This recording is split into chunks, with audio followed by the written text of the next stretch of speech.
ketika bersuci, fasolli fi baitika raqatai subhi. Maka kerjakan di rumah sholat sunnah 2 rakaat. Sholat sunnah 2 rakaat, sholat sunnah subuh. Berarti sholat sunnah fajar. Sholat sunnah fajar kerjakan di rumah. Jadi setelah kelar semua segala macam, berarti dia takbir di rumahnya mengerjakan sholat sunnah 2 rakaat, sholat sunnah fajar namanya. Sholat sunnah qobla subuh namanya. Begitu apa begitu? Biasanya di mana ngerjakan sholat sunnah fajar? Kenapa di sini kata Imam Ghazali ngerjakan di rumah?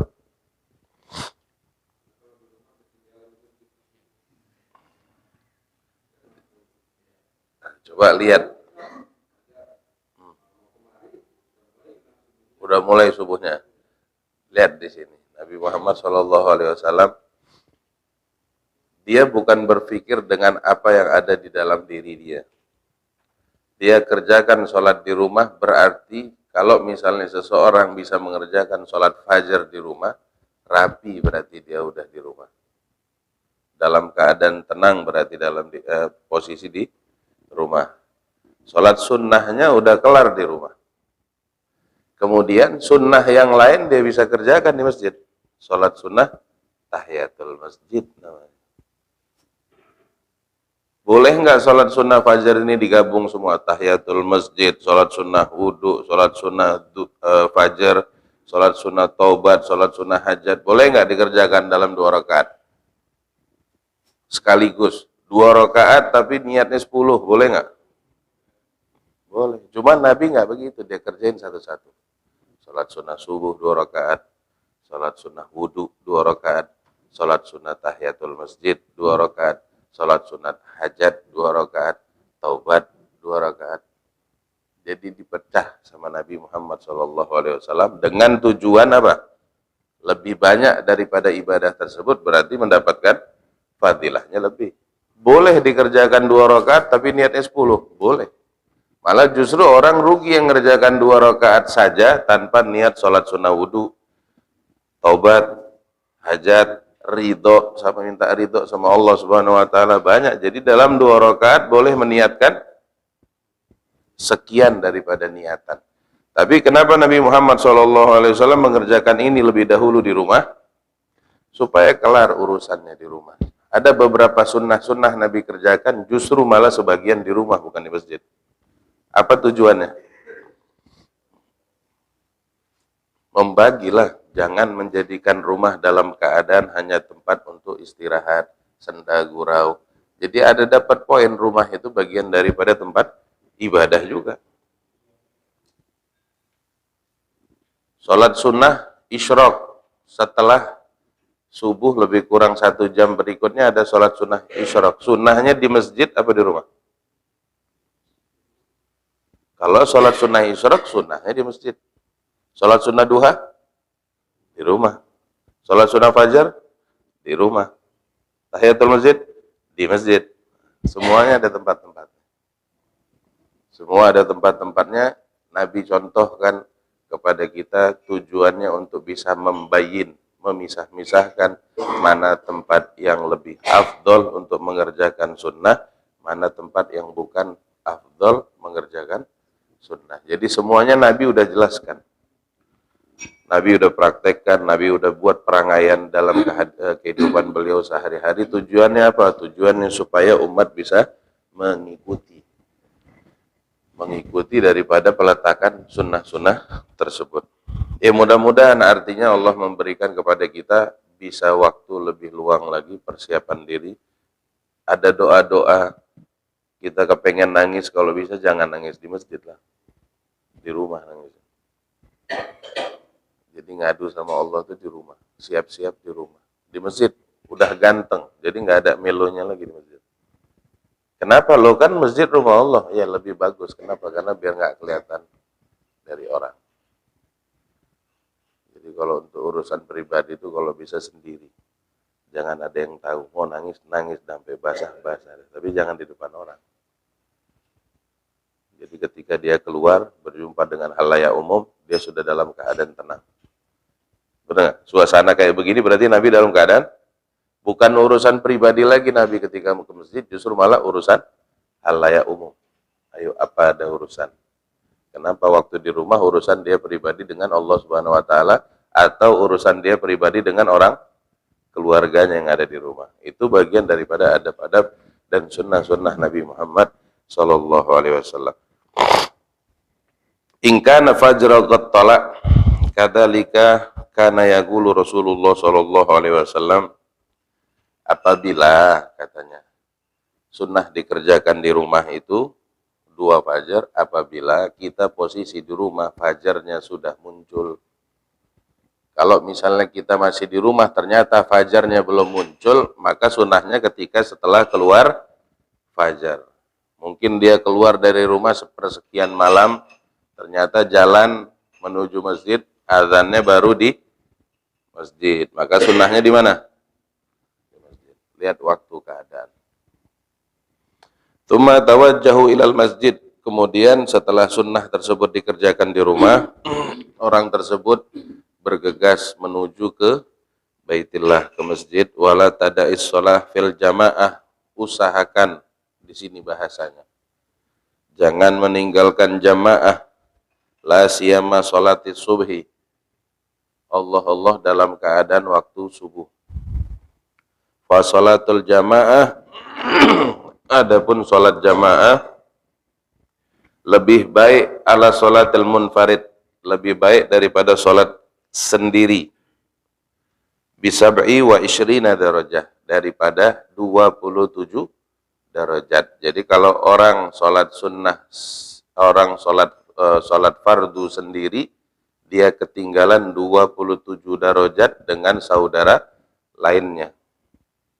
Jadi kalau saudara lainnya dalam keadaan mengerjakan sholat fardu berjamaah, maka dia lebih unggul dengan orang yang tidak mengerjakan sholat jamaah 27 darajat. Nah, bab darajat ini baginda Nabi Muhammad SAW mengejar. Kenapa mengejar? Karena sebagaimana yang kita udah pernah bahas di bab-bab awal kemarin, irtifa darajat seseorang itu bukan karena dia mengerjakan wajib. Sepakat kita kemarin udah baca. Bahwasannya bukan naiknya atau turunnya darajat seseorang karena mengerjakan kewajiban. Adapun kewajiban itu sudah lumrah, wajib. Yang dikatakan istimewa itu bukan orang yang menyiapkan, contoh nih, kalau di undangan, bukan yang menyiapkan makanan pokoknya. Seperti apa? Wajib. Makanan wajibnya apa? Nasi. Ini enggak, sebelum makan wajib kita disediakan ini. Sediakan ini. Sediakan ini berarti ada melebihi daripada hal pokok atau hal wajib. Ente bilang apa berarti kalau ngelihat keadaan kayak begini? Istimewa jamuannya. Kenapa? Karena melebihi daripada pokok tadi. Tapi kalau hal pokok biasa di rumah juga ada. Itu gambaran artinya analogi secara pikiran kita aplikasikan ke alam dunia. Jadi sesuatu hal yang Allah wajibkan kepada makhluk, kepada hamba, kepada baginda Nabi Muhammad SAW bukan istimewa di hal wajib. Kalau wajib memang sudah kodratnya harus dikerjakan. Seseorang hamba bakal dilihat dia istimewa kalau dia menitip atau memberikan waktu luangnya lebih daripada waktu wajib untuk mengerjakan waktu sunnah. Di waktu sunnah inilah baru diukur bahwa seorang hamba dia melebihi daripada kapasitas normal. Berarti ini dia istimewa. Sama seseorang pekerja, kita analogi dengan urusan pekerjaan. Kerja wajibnya 8 jam. Dia kasih 3 jam lagi untuk bosnya. Ini orang dikasih gaji lembur apa enggak? Kasih gaji lembur. Dipuji enggak dia? Cepat naik pangkat enggak? Cepat. Dapat motor? Apalagi? Uang bensin? Iya. Bisa jadi dia langsung permanen nih model kayak begini. Bos takut lepas model kayak dia nih. Kenapa? Disuruh kerja 8 jam, dia kerja 11, 12 jam malah justru. Nah yang seperti inilah makanya udah dibahas sama Imam Ghazali di awal kitab, bahwasannya melebihi daripada kapasitas wajib, baru di situ bisa dilihat, dinilai irtifa darajat seseorang. Dia ngerjakan sholat sendiri, gugur wajibnya, dosa. Dia ngerjakan wajib, tapi dia ngerjakan di awal waktu, dia ngerjakan berjamaah, dia ngerjakan ada sunnah qobliyah, dia ngerjakan ada sunnah ba'diyah, dia banyak kerjakan, makmurkan dengan hal-hal sunnah, sehingga dia melebihi daripada batas wajib, sehingga orang tersebut dikatakan atau layak disandang irtifa darajat. Kenapa dikatakan irtifa darajat? Karena dia melebihi daripada batas wajib dia. Semoga mudah-mudahan Allah kasih bantuan kepada kita untuk mengerjakan sunnah melebihi daripada yang sekarang. Kemudian seperti yang sudah juga bab sebelumnya, penjelasan tentang keterkaitan wajib, ada amal-amal sunnah yang lain mengelilingi atau melingkari daripada hal wajib tersebut. Kita udah bahas ada sunnah yang namanya siwak. Orang berjamaah dia dapat fadilah 27 derajat. Ditambah dengan sunnah yang namanya siwak. Berapa kata Nabi Muhammad SAW? 70. Berarti 70 tambah 20. Itulah dia gambarannya. Loh kok kali-kali kok hitung-hitung kok tambah-tambah. Ini Nabi yang bilang. Maksudnya apa? Darajah itu seperti apa? Darajah itu seperti anak tangga. Satu daraj, kan darajah itu jamak. Satu daraj itu satu anak tangga. Darojatain itu berarti 2 anak tangga. Kalau darajah lebih dari 3. 27 darajah. Berarti dapat fadilah dengan 1 sholat berjamaah, 27 mengarah ke posisi Allah Subhanahu wa taala, irtifa darajat. Dari mana bisa dilihat? Wallahu a'lam. Hanya orang-orang ahli basirah yang bisa ngelihat. Hanya orang-orang ahli batin yang bisa ngelihat. Apa bedanya orang sholat jamaah dengan orang tidak sholat jamaah? Nggak beda. Kupingnya sama, hidungnya sama, tetap nyecah juga dia, nggak terbang. Tapi Nabi Muhammad SAW mengatakan bahwa orang tersebut naik 27 ditambah siwak lagi kali 5, Pak. Bapak istiqomah kayak begini, terus-terusan pakai siwak, sholat awal waktu, berjamaah. Zaman sekarang ini kriterianya wali. Betul nggak? Orang yang bisa istiqomah hanya dengan mengerjakan wajib. Ini zaman sekarang nih, Pak. Dia nggak pernah tinggalkan wajib. Jangan ngomong sunnah, wajib doang. Apa orang sekarang ini bisa dikasihkan detail terhadap dirinya? Wali. Betul nggak? Betul? Hah? Lu nggak berani ngomong? Hah? Jadi wali, Pak.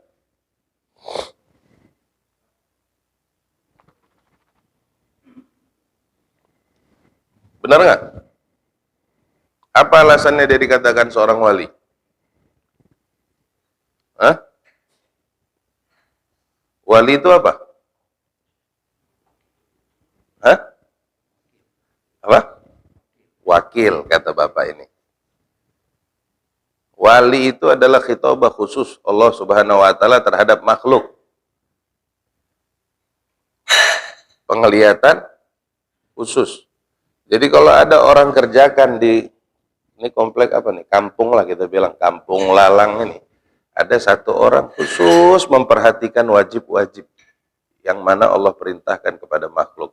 Dia perhatikan, dia nggak mau bolong tuh wajib. Dia jaga tuh wajib. Berarti dia telah menegakkan agamanya Allah. Betul nggak? Secara tidak langsung orang seperti ini menghancurkan daripada yang Allah larang.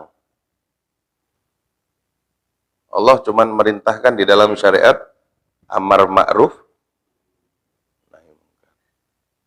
Hanya orang-orang yang seperti ini aja dikatakan dia adalah para wali-wali Allah. Betul nggak? Kenapa? Karena dia kerjakan semua wajibat.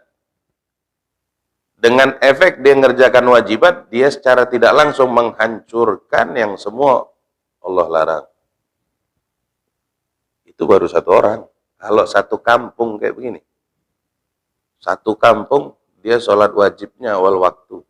Satu kampung mengerjakan jamaah. Pertanyaannya, ada keburukan di kampung itu? Ada. Tuh, baru nyambung tuh kan. Tadi Anda ngasih tahu satu orang. Ini kalau diceritakan satu kampung, mereka istiqomah di awal waktu, mengerjakan wajibat semuanya di awal waktu, rapi, berjamaah, nggak ada kemaksiatan. Kenapa?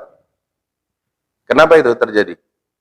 Karena semua bertanggung jawab atas kewajiban.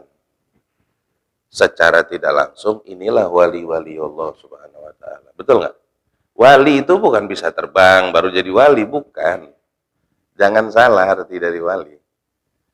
Wali-wali daya juga bisa. Warhamhuma kama rabbayana shaghira. Ya kan? Jadi semua orang yang mempunyai pemikirannya atau hatinya ingin bertanggung jawab dengan semua perintah Allah, menjauhi semua larangannya, itu orang khusus di sisi Allah, jangan salah. Zaman sekarang ini banyak orang nggak peduli dengan hal-hal urusan wajibat. Hah? Benar nggak? Banyak orang nggak peduli dengan wajibat. Mudah-mudahan kampung ini bagian daripada yang peduli. Ini Pak karpet ada izin ya karpet? Hati-hati. Kayak karpet. Udah pamit belum pakai karpet? Udah pamit belum? Udah serius ini? Hati-hati pakai karpet, debu. Capek nggak? Capek nggak? Pernah nggak berpikir bahwasannya hidup di dunia ini sebenarnya nggak ribet? Nggak ribet hidup di dunia. Jangan kerjakan maksiat, kerjakan yang diperintah. Itu udah urusan. Yang lain jangan pikirin. Bodoh amat. Hah? Pernah nggak mikirin kayak begini? Kenapa mereka-mereka yang nggak ada urusan dengan syariat ngatur-ngatur? Pernah nggak mikir kayak begini? Ini jelas loh. Hidup matinya kita bukan di tangan pemerintah. Hidup mati kita bukan di Pak Camat, bukan. Benar nggak?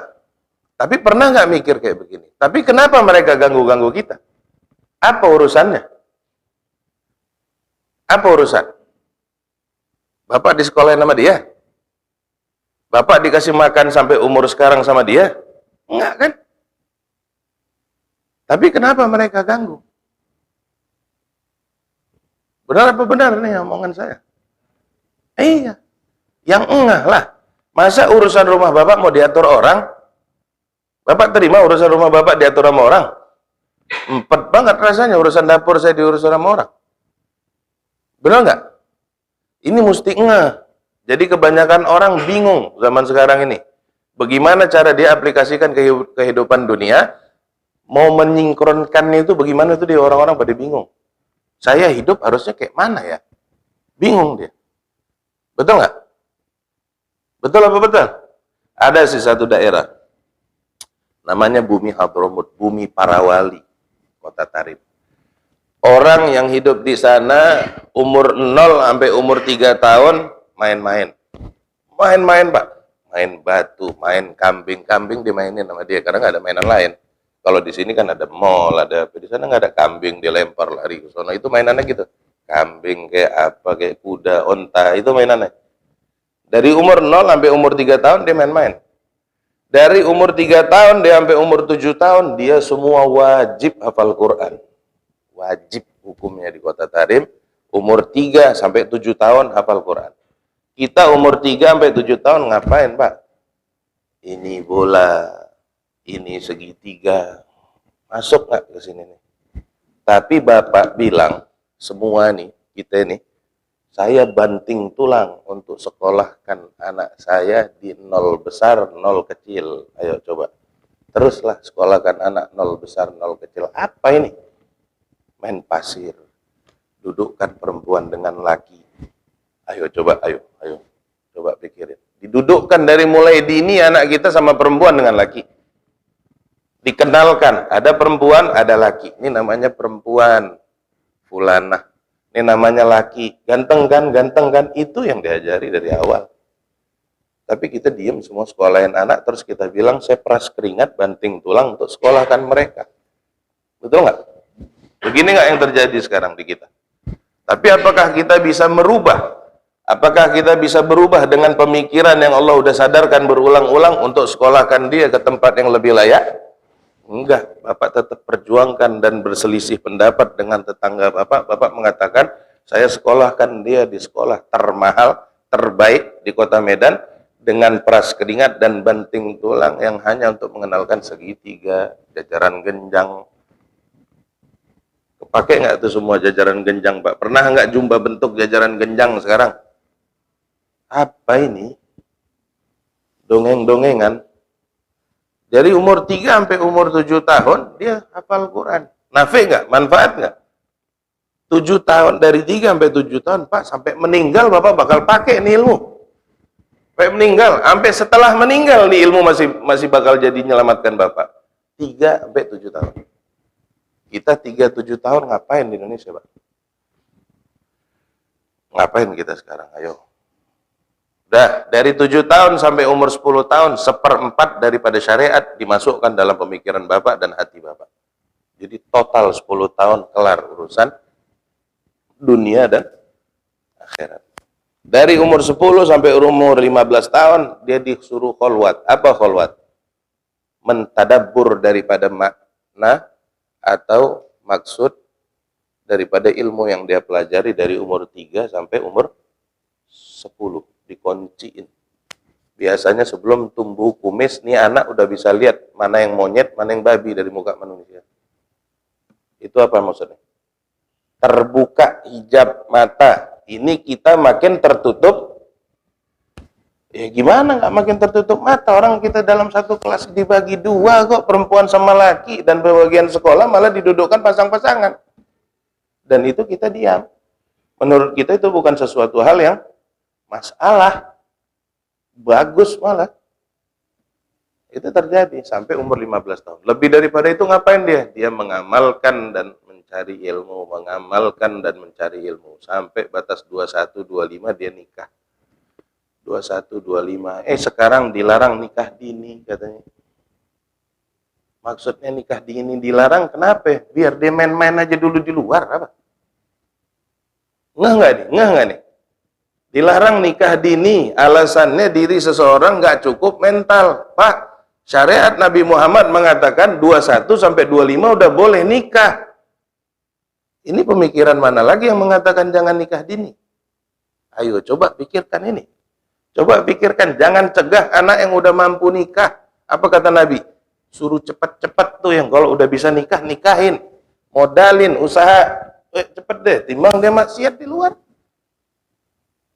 Tadi cerita kita, kampung yang bisa mengerjakan sesuatu wajibat di awal waktu berjamaah. Betul nggak? Tuh kampung bagus nggak? Tapi, kalau misalnya dia terbalik, Pak, itu kacau. Jadi kalau misalnya dia satu kampung istiqomah, Allah jaga turunnya balak dari langit, Allah jaga turunnya keluarnya balak dari bumi.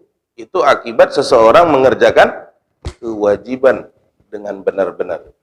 Tapi waliyadzubillah, kalau terjadi itu kampung keterbalikan itu apa? Dia tidak menjaga daripada kewajiban. Apa yang Allah kirim? Apa yang Allah kirim sama kita? Saya selalu bilang sama beberapa teman saya kalau lagi ngomong, lagi majelis. Kota Medan ini kotanya unik. Maksiat banyak sana sini, tapi jarang apa? Bala. Ngerti nggak jarang bala? Gempa kita jarang. Betul nggak? Kota lain dalam 1 tahun udah sekian kali, Pak. Kita alhamdulillah Allah jaga. Banjir jarang. Kota Medan nih, Pak. Banyak orang-orang solehnya. Karena tanda satu kota yang dirahmati Allah, yang dijaga sama Allah dari hal-hal mara bahaya, berarti itu kota banyak orang solehnya yang beribadah kepada Allah, yang berdoa kepada Allah, yang mengamalkan amalan sunnah-sunnah yang banyak. Ini kota kita. Nggak lama ngomong, Masya Allah, kita punya saudara-saudara lagi kerendam. Berarti ada kesalahan. Kalau Allah kasih kebaikan, pasti kita aman. Ini ada kegagalan mungkin dari kita, ada kecolongan. Emang benar, dari kemarin saya agak sedikit serak suara saya ngomong, bahwasannya kota Medan ini berani tolak ulama. Tahu nggak kota Medan tolak ulama? Tahu nggak? Sepanduk sana sini tolak ulama, tahu nggak? Nggak tahu Bapak di sini. Kampung Lalang Medan apa bukan ya? Keluar ya? Oh iya, Deli Sardang, salah ngomong saya. Iya, keluar. Kota Medan, Pak, berani tolak ulama. Bapak tahu nggak ceritanya? Iya, saya kasih tahu. Maksudnya jangan sampai tolak ulama. Kalau mau nggak kayak Begono, jangan coba-coba tolak ulama. Udah tolak ulama, yang ditolak cucu Nabi, Pak. Bapak pernah lihat bumi kebalik? Hah? Pernah ngelihat tanah pindah? Ini rumah Bapak, tanah pindah begini pernah? 2 tahun yang lalu kita kasih tonton tuh, Sulawesi. Pernah lihat bumi mutar? Jangan coba-coba larang ketentuan Tuhan. Yang udah dilurusin, ikutin. Jangan nolak. Jangan ngarang-ngarang dengan akal cerdasnya. Ngarang. Tahu ngarang? Karena ini manusia nih ya kan, mulai pintar dia. Ngakalin Tuhan. Pernah lihat manusia ngakalin Tuhan? Aturan yang ada di akal dia mau, Tuhan ikut begitu. Pernah tahu nggak? Inilah kita semua, Pak. Allah kok nggak adil ya. Saya istiqomah sekian tahun, tapi begini-begini aja. Itu maunya kita atur Tuhan sesuai dengan akal kita, Pak. Tanpa kita sadari. Aturan Tuhan sudah rapi. Contohnya siapa? Baginda Nabi Muhammad SAW. Kita manusia tahun 2020 bilang Tuhan nggak adil sama saya. Ini namanya manusia ngatur Tuhan. Maunya akal pikiran yang mengatur syariat. Harusnya syariat itu yang baik begini. Dahsyat nggak? Bapak tahu Fir'aun kan? Tahu nggak Fir'aun? Nah, zaman sekarang ini banyak yang lebih parah dari Fir'aun. Bentuknya nggak kelihatan, ngakunya nggak ada, tapi ngaturnya kelewatan. Banyaknya sekarang. Hati-hati waliyadzubillah. Karena semua syariat daripada Allah melalui lisan baginda Nabi Muhammad sudah sempurna. Nggak usah diralat-ralat. Kita istiqomah minta sama Allah untuk supaya bisa jalani dengan baik saja. Sesuai dengan syariat, sesuai dengan ketentuan mana yang sudah ditunjukkan oleh baginda Nabi Muhammad SAW. Minta sama Allah, jangan bertentang. Jangan sampai kita bagian daripada orang penentang daripada syariat-syariat Allah Subhanahu wa Ta'ala. Kenapa? Binasa. Ini udah ditulis ini semua. Tinggal kita baca pelan-pelan. Kalau nggak kuat ngamalkan, minta sama Allah. Ya Allah, kami masih dalam keadaan kekurangan. Bangun subuh aja kami masih telat. Banyak daripada wajib-wajibmu yang masih molor kami kerjakan. Belum zakat yang rapi. Belum haji yang benar. Belum sholat di awal waktu.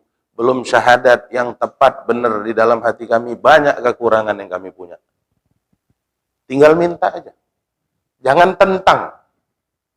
Jangan menentang. Ya Allah, bantu kami supaya hati kami, pikiran kami bisa ikuti nih syariat. Bisa sempurna nih syariat. Jangan nentang. Karena nentang sekali Bapak udah banyak cerita-cerita kaum penentang-penentang dengan beserta bagaimana Allah turunkan bala. Dan hampir semua kejadian seperti itu masuk dalam syariat. Makanya waliyatubillah kaum Nabi Lut. Tahu kaum Nabi Lut? LGBT itu. Apa hukumnya terhadap orang yang melakukan LGBT? Dibunuh. Bagaimana cara membunuhnya? dia diangkat di bangunan atau tempat yang paling tinggi di kampung, dia dijatuhkan, terbalik arah. Kenapa? Karena cerita yang terjadi, bumi diangkat saat itu, kemudian diambil menjadi dasar hukum. Adil nggak Allah? Adil. Apa yang kita mau bilang? Hukum Allah. Nafas kita dari Tuhan. Rezeki kita semua dari Tuhan. Ikutin aja alur. Selamat insya Allah. Yang ikutin syariat sempurna, selamat. Cari tahu. Jangan dikonsumsi hal-hal yang di luar daripada ini intermezzo. Artinya kita sama-sama tukar pikiran. Kita dikasih hati, kita dikasih pikiran. Kita dikasih para ulama. Tanya, tukar pikiran. Mana yang terbaik untuk agama, mana yang terbaik untuk kita jalankan di dalam dunia ini. Jangan yang over daripada batasan. Kemudian nyambung kembali ke keterkaitan Imam Ghazali mengatakan tadi daripada sunnah-sunnah fal sholatul jam'ah tafdulu ala sholatil munfarid bi sab'in wa isyrina darajah. 27 darajat ketimbang orang yang tidak mengerjakan sholat berjamaah. Fa in kana tatasahul fi mithli hadzal ribh, katanya. Apabila ada seseorang yang gampangi urusan daripada faedah-faedah seperti ini. Apa maksud perkataan Imam Ghazali? Fa in kana tatasahul, katanya, apabila ada manusia dia merasa dirinya alah 27 darajat doang. Dia enggak merasa indah atau dia tidak merasa syukur terhadap fadilah yang Allah beri terhadap orang berjamaah 27 darajat. Fa ayu faidatin laka fil talabil. Ente mau cari faedah apa di dalam menuntut ilmu Allah Subhanahu wa taala? Ada faedah lain yang mau dicari? Kata Imam Ghazali nih, Imam Ghazali kasih ingat, kalau 27 darajat kita bilang apa itu gitu, faedah apa itu? Dan kita nggak ngejer, berarti kita di alam dunia ini mau ngapain? Mau cari faedah yang mana lagi? Kalau nggak ngejar sunnah tahiyatul masjid, salat sunnah duha, siwak, jamaah, dan sunnah-sunnah lain, kita mau dapat keuntungan apalagi dari alam dunia? Apa yang mau dicari? Kebun 1000 hektar, mobil Alphard, masuk banjir, drop tuh mobil, selesai, sakit kepala, karena spare partnya lebih mahal, jadi dia beli mobil belum mampu rupanya. Beli mobil nggak mampu, kenapa? Karena spare part lebih. Mending sepeda, Pak, pakai tenaga otot.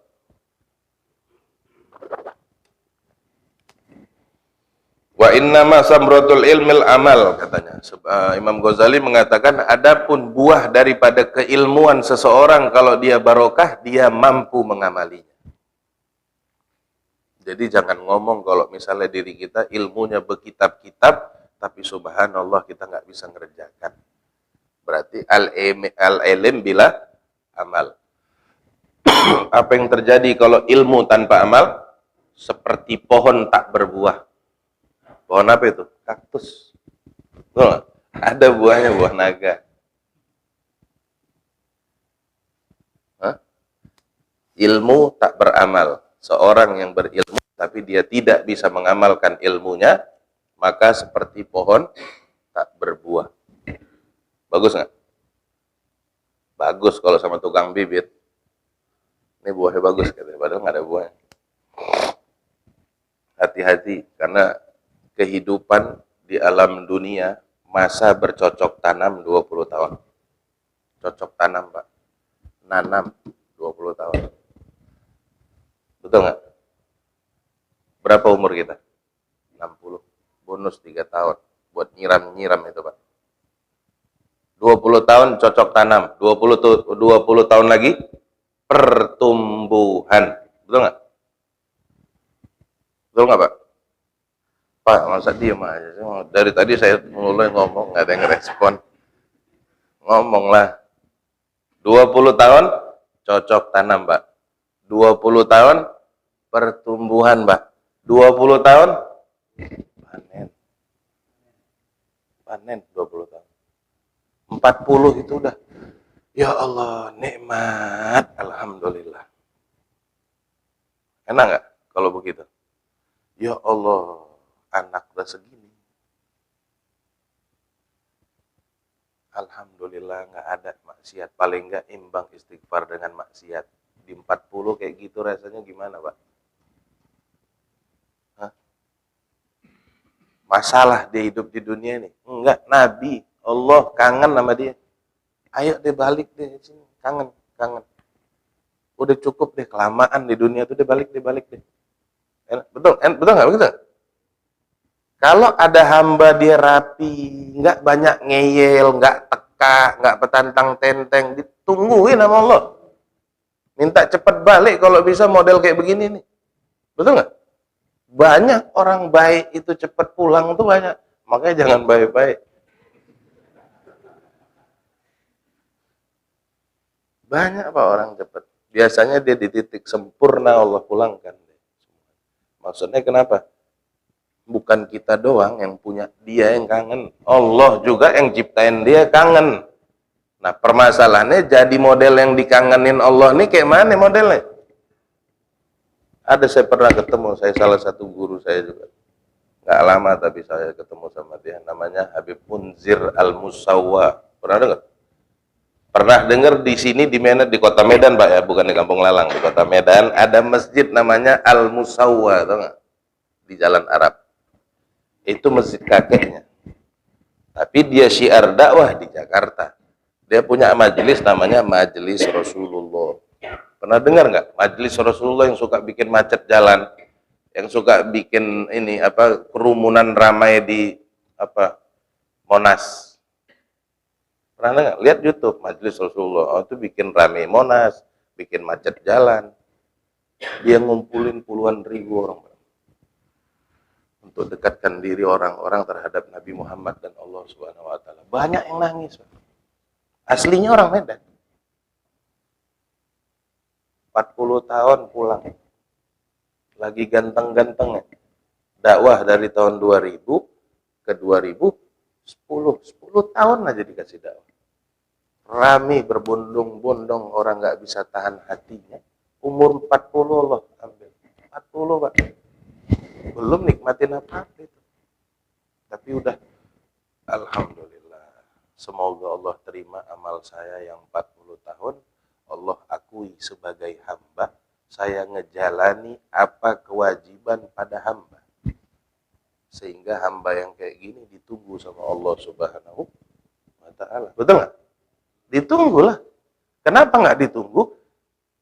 Ih, lucu banget ya, Masya Allah, hidup kau kasih 40 tahun, kok nggak mau macem-macem, nah, gitu kan. Kan lucu kan, Allah ngelihat, Masya Allah kok bisa, ku kasih kok akal, ku kasih kok syahwat, ku kasih kok fasilitas dunia, apa yang nggak bisa kau buat di alam dunia, kok nggak mau kau buat macam-macam di luar daripada ketentuan syariat. Kangen nggak Tuhan namanya? Ada satu anak di dalam rumah, dikasih fasilitas, dia diem aja di rumah. Dikasih ini, enggak, dia mau keluar, enggak mau ngetrek, enggak mau apa. Bapaknya kayak mana sama dia? Ada yang satu lagi dia dikasih, pantang dikit, aduh kecelakaan, waliyadzubillah, udah luka, udah ini, apa segala macam. Mana yang bapak kangenin antara dua ini? Pasti yang enggak ngikutin ini kan. Masya Allah, nih anak soleh banget sih. Siapa sih bapaknya?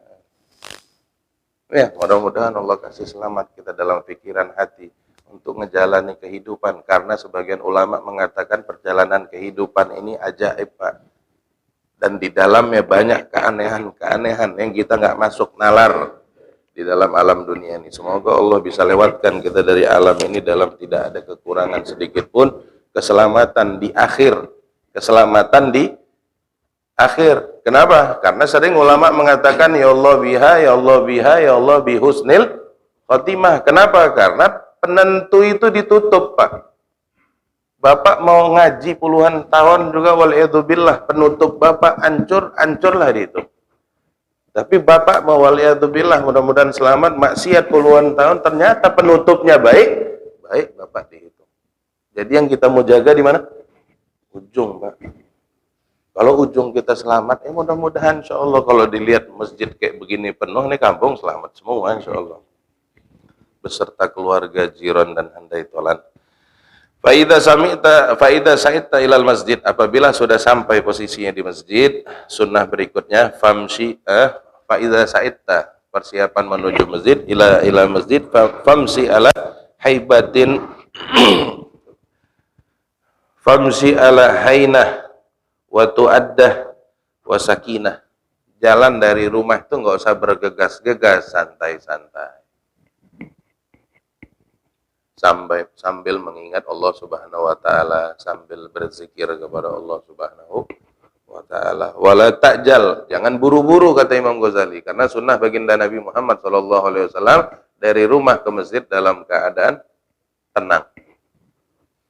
Wa qul fi tariqika, dan katakan di dalam perjalananmu bagian daripada doa dan zikir, Allahumma inni as'aluka bihaqqi sa'ilina alaik wa bihaqqi raghibina ilaik wa bihaqqi mamsyaya hadza ilaik fa inni lam akhruj asharan wala bataran wala riya'an wala sum'atan bal kharajtu ibtigha'a saqatik wa ibtigha'a mardatik fas'aluka an tuqidhani minan nar wa an tudkhilanil jannah wa an taghfira li dzunubi fa innahu la yaghfiru dzunub illa anta. Jadi di dalam perjalanan, ya Allah, aku memenuhi panggilanmu. Tujuan aku dalam perjalanan ini untuk mengerjakan perintahmu. Ya kan? Apa ini berarti? Niat. Ya Allah, saya jalan menuju masjid memenuhi panggilanmu, mengikuti syariatmu. Bantu saya selamat daripada api neraka, dan selamatkan saya untuk bisa masuk ke dalam surga. Doa supaya diampunkan dosanya. Wallahu a'lam. Itu sebagian daripada sunnah baginda Nabi Muhammad sallallahu alaihi wasallam. Kapan? Ketika waktu subuh. Persiapan dari rumah, bagaimana gambaran dari diceritakan dengan pola Imam Ghazali barusan, tergambarlah di mata kita bagaimana perangai baginda Nabi Muhammad sallallahu alaihi wasallam dari rumah menuju masjid. Seperti itulah cuplikan gambaran yang tadi barusan kita kasih gambaran dari rumah ke masjid. Itulah sunnah dan itulah perangai dan itulah yang dikerjakan oleh baginda Nabi Muhammad sallallahu alaihi wasallam. Hanya itu yang bisa menguatkan iman kita di alam dunia. Cerita-cerita yang dibawa oleh baginda Nabi, cerita-cerita yang dimunculkan oleh orang-orang soleh. Supaya kenapa? Hati tadi ada getaran, walaupun belum, pelan-pelan pasti ada getaran untuk mengaplikasikan di dalam diri. Semoga insya Allah perjalanan kehidupan dunia ini makin hari makin baik, makin istiqomah, makin jauh daripada hal-hal yang Allah larang, dan semakin dekat daripada urusan yang Allah perintah. Semoga. Amin, amin ya rabbal alamin. Mungkin ada yang mau ditanya keterkaitan sunnah sebelum subuh. Silakan Pak.